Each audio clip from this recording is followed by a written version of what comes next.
It's only gonna get worse for you.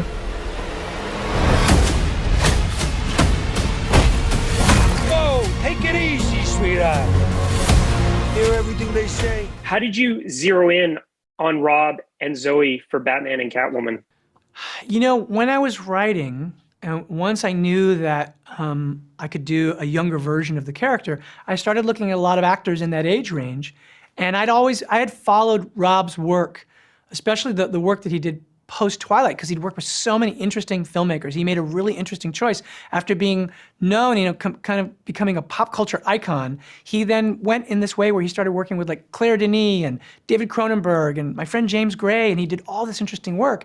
And I saw this one particular film that he did by the Safdie brothers called Good Time. And he was so driven and intense and desperate in it. And I thought, oh, he's got this kind of Batman intensity, which I thought was so cool. But there was also a real vulnerability in his eyes. And I thought, this is the guy. And even, you know, it's funny, I started writing the movie for him, having no idea if he'd want to do it. So it was a great thing that it turned out he wanted to do it.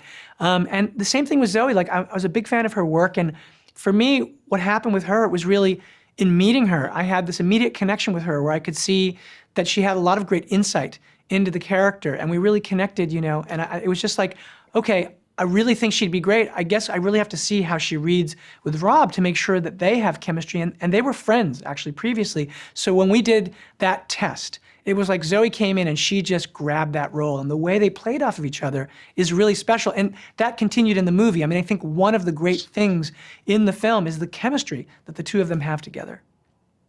Matt, how did this go from being something that was part of the DCEU to something completely separate and different? Well, the path was really, you know, when I was first brought in, Ben obviously was supposed to be Batman at that point.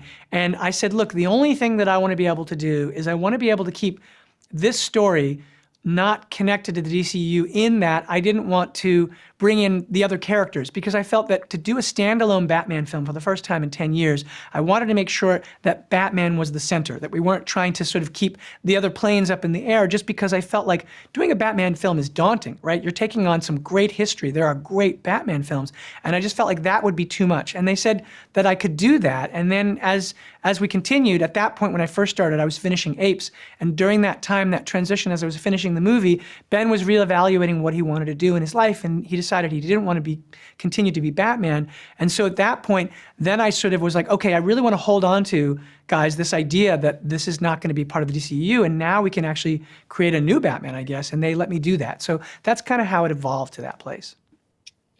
Talk to me about the decision to choose Riddler. I think fans are going to just be blown away by Paul's performance. Yeah, Paul's so great. Thank you. I'm glad you felt. I certainly feel that way. Paul's an amazing actor, and for me, you know, it's funny. It's the same thing I wrote with him in mind when I was writing, and the idea of the Riddler came to me very, very early on in the conception, because I wanted to do the world's greatest detective sort of version of the story. I wanted to make it like The Long Halloween, the Jeff Loeb, Tim Sale great sort of graphic novel, where there's a serial killer out there. And when I started thinking about, I wanted to make sure that that story was personal to Batman. I thought, well, this serial killer could be leaving correspondence to the Batman, and he could be leaving puzzles and ciphers like the Zodiac did. You know, I thought, oh, that would be really chilling. And then suddenly I thought, oh, puzzles and ciphers, that sounds like the Riddler, but it'll be a version of the Riddler like you've never seen before. And I think that Paul is so scary in the movie, but you have empathy for him too. You start to see how he arrives at this place that he sort of gets. And I think just what he does with it is really special. I'm excited for people to see. Matt, why did you opt to skip the origin story? You know, I felt that there was no way that we could do another origin story, because there had been several done already, and they were done great. So the thing that was important to me was that this film give you all the things that a Batman movie should, meaning you've got to have the great Batmobile chase and the spectacle that you can expect.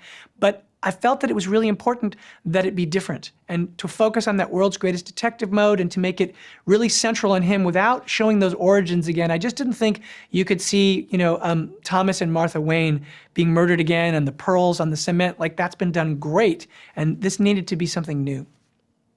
Matt, what can you tell us about the Batverse? Because there's going to be 2 TV spinoffs. There's talk that there could be a trilogy. I saw on Twitter that you might want to use Mr. Freeze later on. What I can tell you is that in terms of making this movie, the most important thing, you can't go into a Batman movie going, okay, this is chapter 1, because what you got to do is you got to do a complete experience. You want to make sure you may never get to make another Batman film. So you just put everything in, which is exactly what we did on this film. We just really tried to be as ambitious as possible. And of course, in the back of your mind, you go like, well, gee, but if it works, then this is the beginning of this world, and there are all these places we could go with these characters.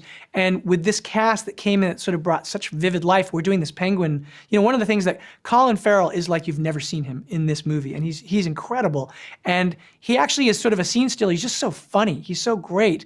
And it was like, oh, along the way we thought, well, maybe we could do this as a series. And when I talked to HBO Max, they were like, I showed them Colin in the movie, and I talked to them about what this could be, and they were like, let's do that. So we're doing that, and we're doing another series that connects to Arkham, and we are talking and thinking about the next movie. But to be honest with you, at the moment, the most important thing is that after 5 years, I started this in 2017, this movie's finally coming out, and I really want the audience to connect to it, and I really believe they will, because I think that Rob is an incredible Batman.